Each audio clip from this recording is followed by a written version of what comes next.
Jason. Wanted to take a break between all this wonderful painting to maybe tell you actually what we're spraying it with. So if you follow along, you might have noticed that I kind of hinted at it in like the last video, and we might put a link somewhere. I don't know where. I don't know if I could do that. I don't know how to do it. I'll figure it out. Anyways, got the primer on, and the rims rather, sorry, are very bright aluminum, silver, and this is what we're using. Stand upright can. So the wheels are this Rust-Oleum chain link fence paint. I never used it. The owner brought it to me, says, here, use this. So figure, what the hell, why not? We'll use it. And that stuff's really, really, really thin. You don't need to thin it or anything, and it goes everywhere. It's like never sees. It sprays pretty nice, and it looks good, because I think that these tractors had like maybe galvanized rims from the factory. I don't know. That's what I read online, so everything online is true, right?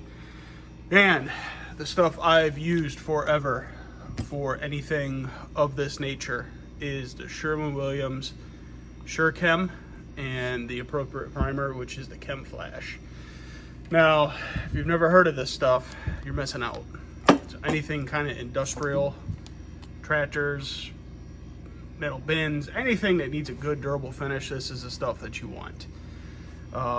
Really easy to spray, super affordable. I had like 200 bucks in this stuff. A gallon of this, a gallon of the International Red hardener, and 2 quarts of the xylene. 200 bucks, dirt cheap for paint that lasts like this and looks this good. So what's the skinny on it? You ready? The Chem Flash primer takes no takes no hardener, just reducer. You reduce that with xylene up to, I think, 33%. It doesn't take much. That stuff's already kind of thin. And this is 20 minutes, I believe. Yes, 20 minutes to paint. So once you spray it, by the time you get everything cleaned up, take a break, get some water, whatever you're gonna do, figure half hour, 20 minutes, half hour, you can go right over it with your Sher-Kem. Now, what's this Sher-Kem stuff? I believe that this is a alkali enamel. I don't know what that means past that it's alkali enamel, other than that it's really durable. We'll just go with that. And this is their high gloss metal finishing enamel. They also make this in a fast dry enamel. It doesn't quite have the gloss retention that this stuff does. And I prefer the high gloss over the fast dry, just because the fast dry seems to get away from you. As you're spraying it, it will dry before you could get back around to keep a wet edge going. So it sometimes doesn't look as good. But if you need something fast, it's legitimately fast dry. So that's good for really high production stuff. But back to this. This is the Sher-Kem high gloss metal finishing enamel International Red. This is a packaged color that they make.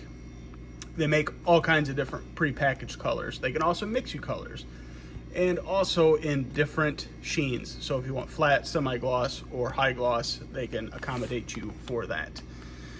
So what does this stuff take to spray? What do you mix it with? Well, according to their website, which is like Paint Docs, that's their website for all their technical information on this, and I'll throw a link down below in the description with that.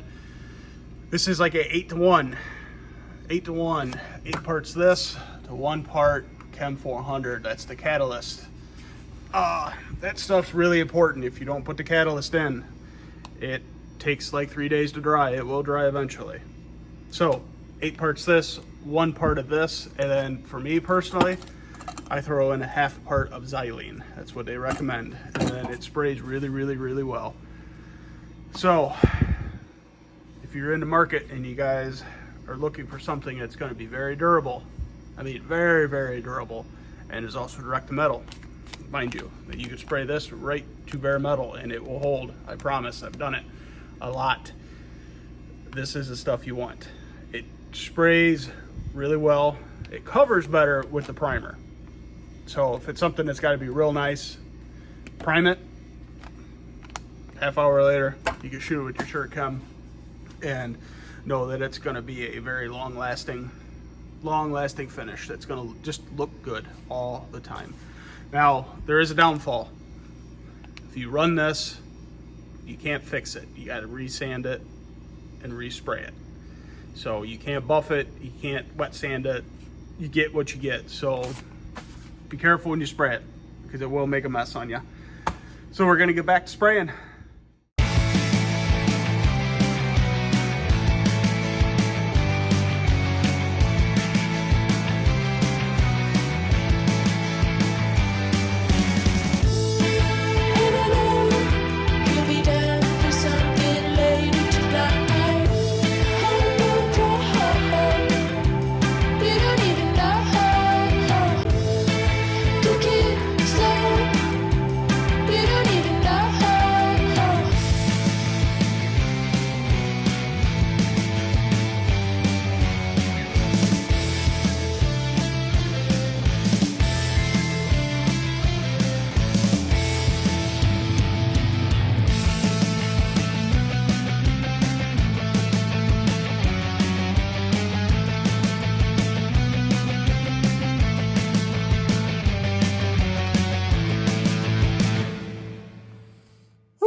Thing's painted and it's hot in here, like really hot.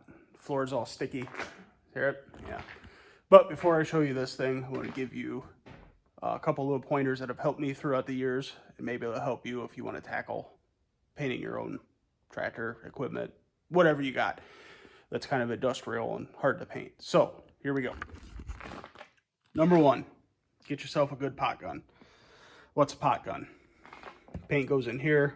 You attach your air hose here.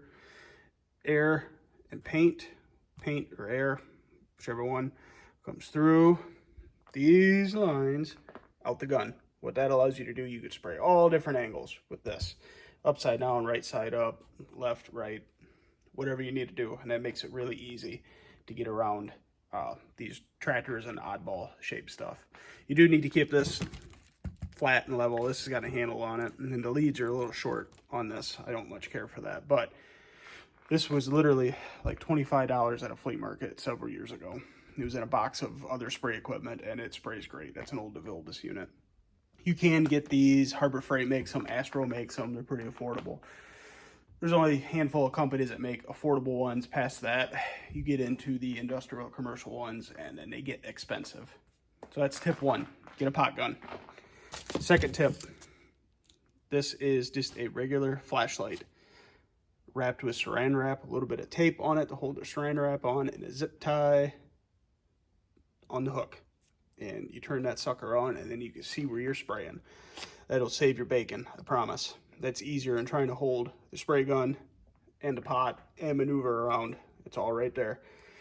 And you want to definitely wrap it with saran wrap or put it in a Ziploc baggie or something, because they get pretty nasty. It could ruin it. It will ruin it. I've ruined flashlights. It's my second tip. Third tip, don't spill your paint. A full gallon of paint is really hard to pour. That's why you put this little piece of 2-inch tape on it. You get in here, and then you cut a little V, and that makes basically a funnel. So it will pour right out of here into your cup without making a mess. It works, I promise. I'm really good at making messes, obviously. Look, that's that silver paint. Third tip, get some mixing cups. These are really cheap, a couple bucks. We'll get you one of these. Get out of here, fly. And they're all graduated on the side on how to mix. And they're cheap enough. A lot of times I use them a couple times, then I just toss them, because it doesn't make sense to clean it. Spend more money with your lacquer thinner. So they sell them in this size. I don't know how big he is, doesn't matter. These are the old standard workhorse, the PPG 32-ounce cups that Body Shop's been using for years. And last one, they make a pitcher. The pitcher's a little more expensive, but still cheap. I think these here cups, the PPG cups, are like 65 cents a piece. So I use them a couple times, don't clean them, and then they get used for bolts and parts or whatever else you need to take care of. So that's my tips. Hopefully that helps. Oh, get a good suit and a respirator. I've had this guy for years and years and years, and he's getting whipped. But it's really nice not getting paint in your eyes and everywhere else. If you don't get one of them, just get a regular mask. Trust me, you're gonna want to use your PPE here. Rubber gloves, that suit, or else you're gonna come out really red looking and sticky. Ew. So that's enough of me blabbing. Let's check this tractor out.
She came out really nice. Super pretty. Pretty flawless, really, for what it is. I'm sure there's a couple spots we'll have to go in and touch him with a brush, because that's a problem with sandblasting. He can blast where we can't paint with a gun. So that's pretty typical. What are you going to do? So what's next? Well, we're going to get the new tires mounted on the rims, get it back down on the rubber, go through and basically get it so this will run and drive again. Once we get this out of here, the next stop is to body work all the tin work, which that'll take a little bit because it's a tractor and it's a tractor. So I'm going to get out of here. I'm hot and tired. I need a refreshing beverage and some pizza because they go together well. And I'll see you guys on the next one.